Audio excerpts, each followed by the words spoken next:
Assalamualaikum warahmatullahi wabarakatuh. Kita bertemu lagi pada perkuliahan kita pada hari ini, yaitu hukum pajak.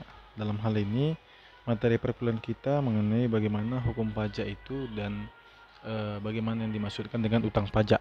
Nah, hukum pajak sendiri adalah keseluruhan dari peraturan-peraturan yang meliputi wewenang pemerintah untuk mengambil kekayaan seseorang dan menyerahkan kembali kepada masyarakat melalui kas negara. Nah, hukum pajak ini merupakan hukum publik karena mengatur hubungan hukum antara negara dan orang ataupun badan hukum yang wajib bayar pajak. Nah, hukum pajak ini dibedakan antara dua, yaitu adanya hukum pajak material dan hukum pajak formal. Nah, hukum pajak material ini, misalnya saudara, saya ambil contoh itu merupakan hukum pajak yang memuat ketentuan tentang siapa yang dikenakan pajak, siapa yang dikecualikan, apa saja yang dikenakan pajak, dan berapa pajak yang harus dibayar. Contohnya itu misalnya dalam hal ini Undang-Undang Nomor 17 tahun 2002 tentang pajak penghasilan. Nah, saudara juga kan sudah diberikan tugas kan untuk melakukan pengumpulan undang-undang peraturan perpajakan ini sendiri karena dia banyak begitu. Nah, pertama, hukum pajak material ini berkaitan dengan siapa-siapa yang dikenai pajak. Artinya, berkaitan dengan subjek dan wajib pajak. Wajib pajak ini adalah subjek pajak yang telah memenuhi persyaratan objektif untuk dikenakan pajak. Nah, dalam hal ini saya mengambil contoh misalnya subjek pajak yang punya penghasilan di atas PTKP begitu. Nah, eh, saya next. Kedua, berkaitan dengan apa yang dikenakan pajak ataupun objek pajak. Itu contohnya itu pajak bangunan ataupun PBB, misal objeknya bumi dan bangunan di atas NJOP PTKP yang sebelumnya sudah juga kita pelajari. Nah, ketiga itu berkaitan dengan berapa jumlah pajak yang dibayarkan. Berarti berkaitan dengan tarif.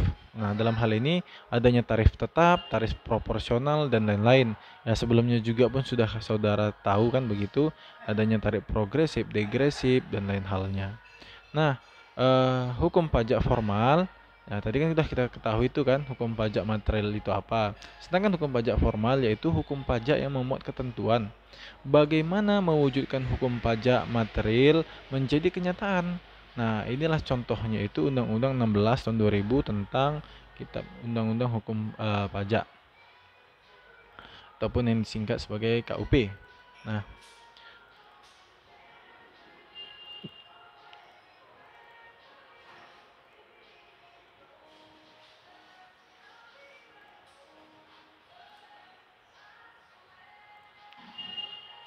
baru kita next kepada berikutnya, yaitu mengenai tentang utang pajak ataupun yang disingkat sebagai UP.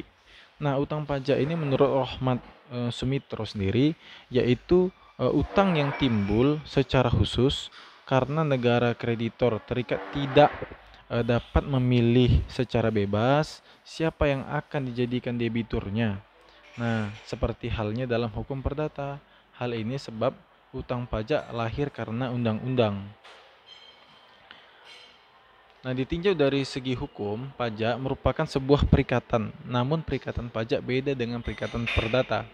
Nah, perikatan perdata biasanya karena perjanjian dan undang-undang. Sedangkan pada pajak perikatan terjadi karena undang-undang saja. Begitu. Nah, perikatan perdata karena undang-undang dibedakan menjadi dua, ya kan?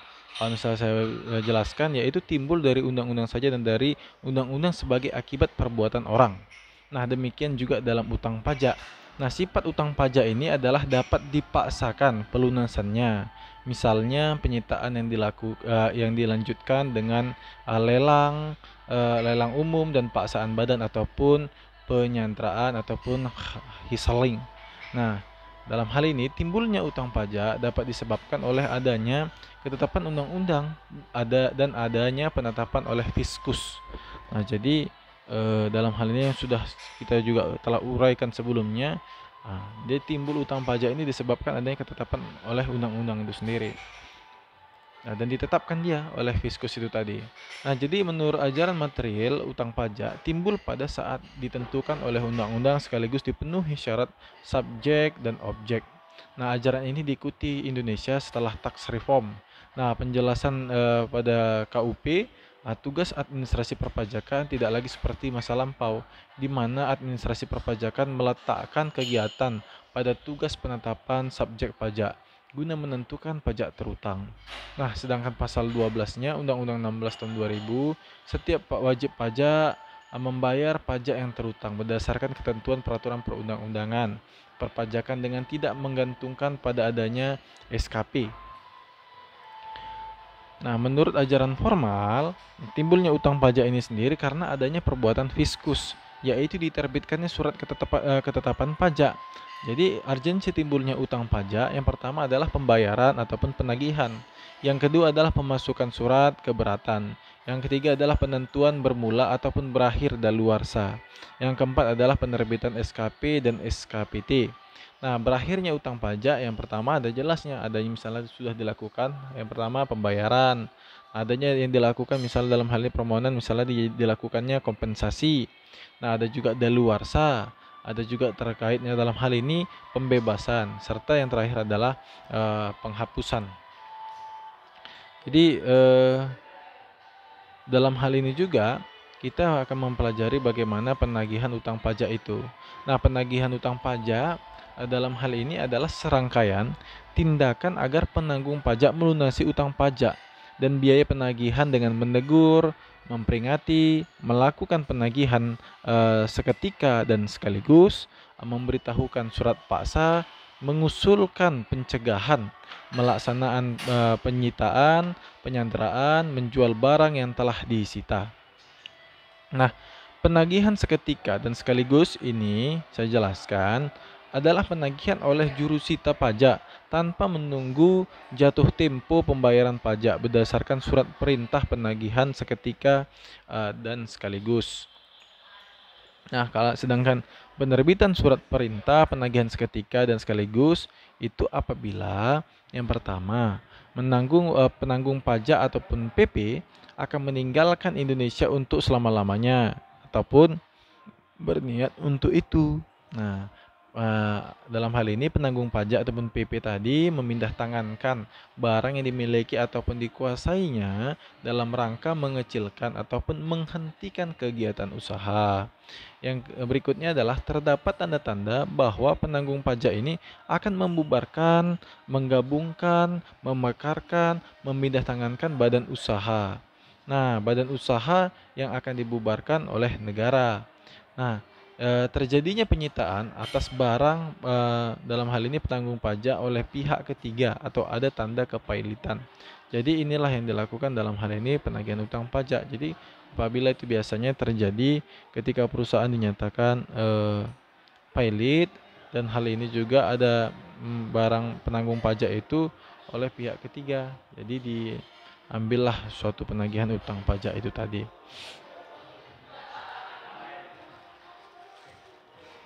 Nah, penagihan utang pajak dengan surat paksa. Nah, penagihan utang pajak dengan surat paksa dalam hal ini penagihan pajak oleh jurusita pajak berdasarkan surat paksa yang mempunyai kekuatan eksekutorial dan kedudukan hukum yang sama dengan putusan pengadilan yang telah mempunyai kekuatan hukum tetap. Artinya sudah mempunyai kekuatan hukum tetap ini adalah putusan majelis hakim atau putusan pengadilan tersebut sudah ingkrah, tidak ada lagi dilaksanakannya upaya-upaya. Artinya sudah lewat upaya tersebut. Jadi sudah dikatakan dalam hal ini putusan itu sudah memiliki kekuatan hukum tetap. Nah, surat paksa diterbitkan apabila si penanggung pajak tadi tidak melunasi pajak dan kepadanya diterbitkan surat teguran, peringatan, ataupun sejenisnya. Nah, yang kedua adalah terhadap penanggung pajak telah dilaksanakan penagihan seketika dan sekaligus. Nah, PP tidak memenuhi ketentuan dalam keputusan persetujuan, angsuran, ataupun penundaan pembayaran. Nah, berikutnya itu adalah penyitaan. Nah, dalam hal ini penyitaan adalah tindakan jurusita pajak untuk menguasai barang. Nah, penanggung pajak guna untuk dijadikan jaminan untuk melunasi utang pajak menurut peraturan perundang-undangan. Artinya kalau misalnya dalam hal ini barang tersebut dijadikan sita jaminan terhadap utang pajak yang timbul begitu. Nah, penyitaan dapat dilakukan jika telah 2 kali 24 jam setelah surat paksa diberitahuan kepada si penanggung pajak dan belum dilunasi.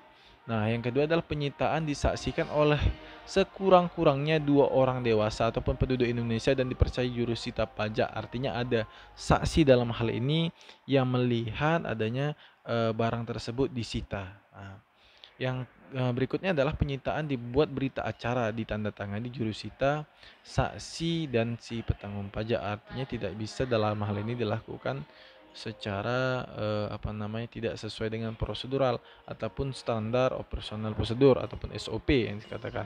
Jadi dia memiliki SOP yang dalam hal ini wajib dilaksanakan.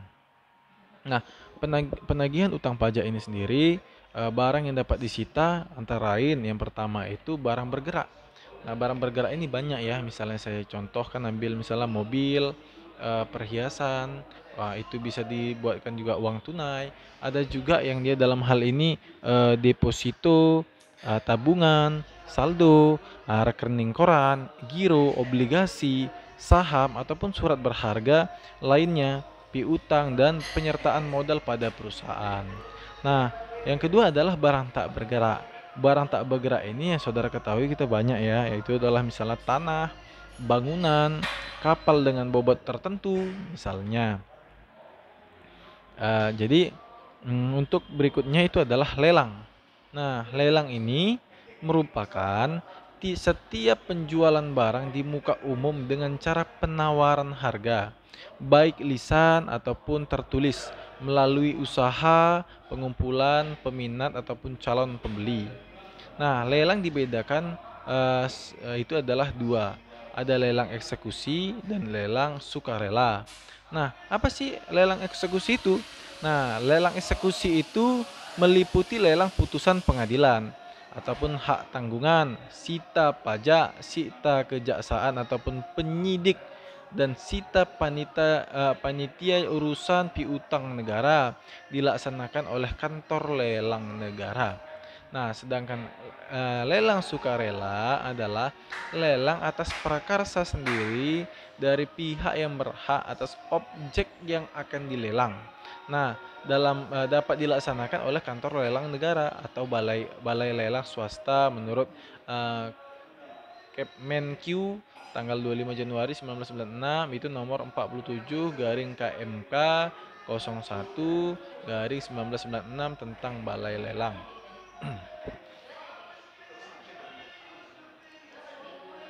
Nah, lelang dapat dilakukan paling singkat itu 14 hari setelah pengumuman lelang melalui media massa. Nah, pengumuman paling singkat 14 hari setelah penyitaan. Baru pengumuman untuk barang bergerak itu adalah 1 kali, barang tak bergerak itu adalah 2 kali. Harga barang maksimal 20 juta, tidak harus lewat media massa. Nah, hasil lelang untuk bayar biaya penagihan dan biaya lelang, sisanya untuk bayar pajak.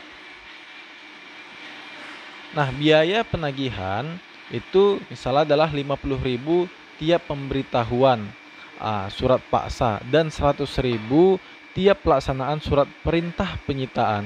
Ditambah dalam hal ini 1% nilai lelang itu. Nah, yang berikutnya adalah kelima tentang pencegahan. Nah, pencegahan adalah larangan yang bersifat sementara terhadap penanggung pajak tertentu. Nah, untuk keluar dari wilayah Republik Indonesia berdasarkan alasan tertentu sesuai ketentuan. Punya utang pajak sekurangnya itu adalah 100 juta rupiah dan diragukan itikat baik dalam pelunasan. Nah, jangka waktu 6 bulan dan dapat diperpanjang selama 6 bulan berdasarkan keputusan Menteri Keuangan. Nah, yang berikutnya adalah penyanderaan atau ghiseling. Nah, itu adalah pengekangan sementara waktu kebebasan penanggungan pajak dengan menempatkannya di tempat tertentu yang utang pajaknya sekurangnya adalah 100 juta dan diragukan itikat baiknya pelunasan pajak atas surat perintah penyanderaan dari pejabat selama 6 bulan dan diperpanjang selama 6 bulan. Demikianlah perkuliahan kita pada hari ini. Kiranya dapat bermanfaat bagi adik-adik semua. Saya akhiri. Assalamualaikum warahmatullahi wabarakatuh.